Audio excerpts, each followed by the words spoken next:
wanted to, the theme was happy days, and I had a really hard time getting my head around that. Like, it doesn't seem like happy days much these days, especially in the last year. So I really tried to think of something that's happened in the last year that's happy and worth thinking about and really worth celebrating. And the thing that popped into my head is no one is happier than a parent when their child, the last of their children, is finally potty trained and you don't have diaper duty anymore. When the pandemic first hit, I left my tiny apartment in Seattle and moved up to my parents' house on Whidbey Island, which is north of town, and hung out there because if I was going to be stuck inside, like someplace with a little more room.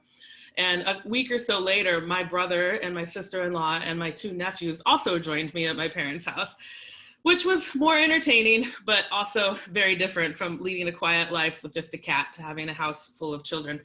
The boys are 3 and 7, and the 3-year-old had not finished potty training yet. I won't get into it. He has some bowel issues. It was not a comfortable thing for him.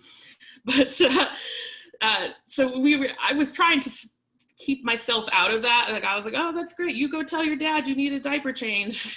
Like, I did not want to be involved in it. But I wanted there to be a reason for him to be potty trained. And all of the old tricks weren't working, like jelly beans, this little piece of chocolate, all of that. Like, no bribery seemed to be something he wanted.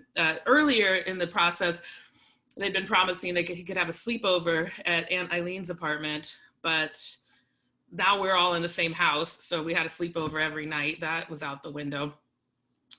And at this time, my parents were actually in Arizona for the winter, and they hadn't come north yet. And one day my nephew came out to the garage with me, and he saw my parents' Mustang Convertible in the garage. It's like a newer one. They got their midlife Chrysler, as I called it, got into a wreck and got totaled.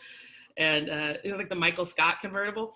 And they just bought this Mustang. And so I explained like a convertible. He wanted to know what it was. And I was like, oh, the roof comes down, you can ride. And he was like, oh, that's so cool. Can I ride in the convertible? And it clicked. I was like, if you use the potty, we will give you a convertible ride. And that was it. That was all it took.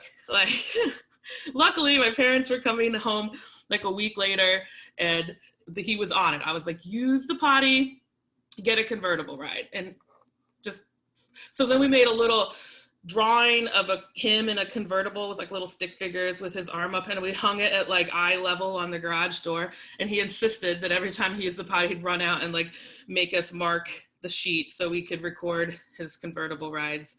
And I mean, half the time he'd just go it's summer in Seattle, it's like 65 degrees. He'd go like a mile down the road and then want the roof up because it's too cold. But he would come running out of the bathroom and be like, I definitely get a vertible ride, and give you like the thumbs up. So, I mean, it was a lot of stress and terribleness and arguing, and 5 adults and 2 children in a house over that several months. But getting David potty trained was a small victory for all of us. And I guess it was the happiest day of the early pandemic. So that's what I will try to remember from this year.